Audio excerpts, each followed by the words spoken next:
साथियों नमस्कार, स्वागत है आपका हमारे YouTube चैनल में।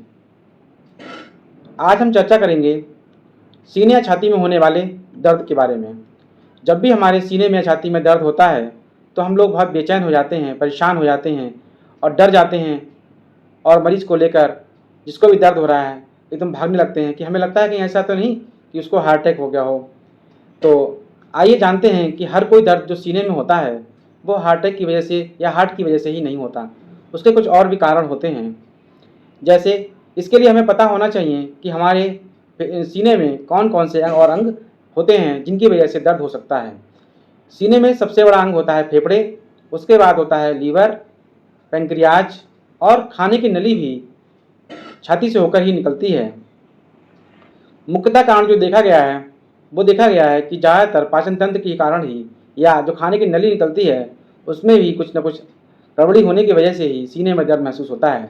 जैसे जब खाने की नली ईसोफेगस में स्फिंक्टर के कुछ कमी आ जाने के कारण आ जाने के कारण रिगर्गिटेशन की शिकायत होती है, जिसकी वजह से एसिड वापस ईसोफेगस में चला जाता है, जिसकी वजह से दर्द, जलन, अल्सर होने की शिकायत रहती है। वह दर्द भी हमें सीने में ही महसूस होता है। दूसरा होता है गॉल ब्लैडर।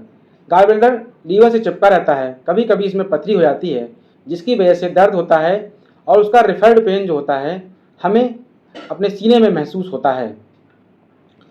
कभी कभी गॉल ब्लैडर में स्लैज, छोटे छोटे स्टोन टाइप के स्लैज जो बन जाता है और वो जाकर हमारे बाइल डक्ट में फंस जाता है।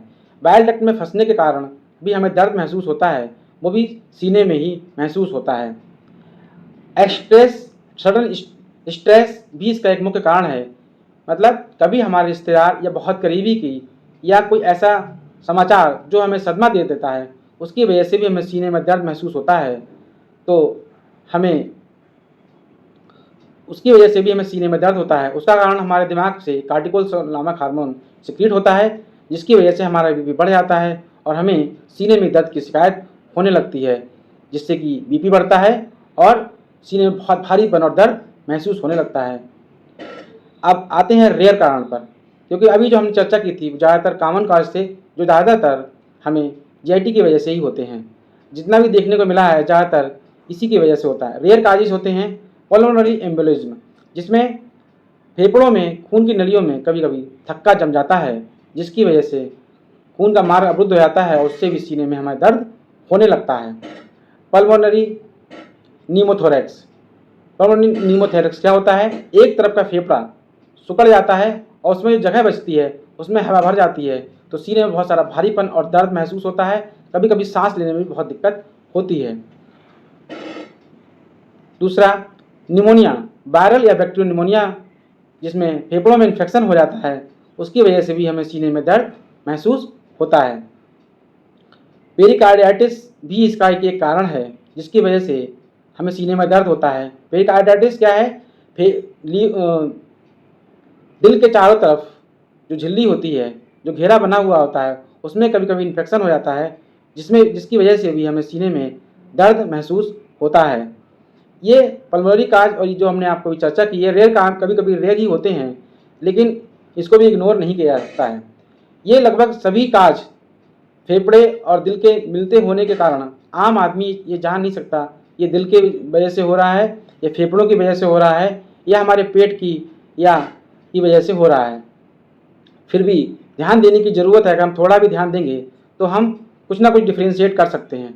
जैसे हम एक्सरसाइज करते हैं या दौड़ते हैं या सीढ़ियाँ चढ़ रहे हैं, तो हमारे अगर सीने में दर्द होने लग रहा है और हम जब लेट जा रहे हैं, आराम कर रहे हैं, तो हमें आराम मिल जा रहा है, तो ये इशारा करता है कि हो सकता है ये दिल का दर्द हो, जिसमें सांस भी कभी कभी अधिक फूलती है।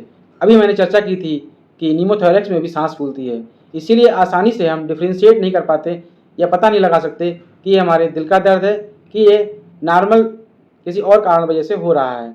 लेकिन हाँ, अगर हमें उस आराम मिल जा रहा है दर्द के बाद आराम करने से, तो हमें डॉक्टर से चेकअप कराना चाहिए और इसका पता लगाना चाहिए, क्योंकि हम ये ना सोचें कि अरे कहीं नहीं ये गैस की वजह से हो रहा होगा, तो इसका हमें कभी कभी गंभीर परिणाम भुगतने पड़ सकते हैं।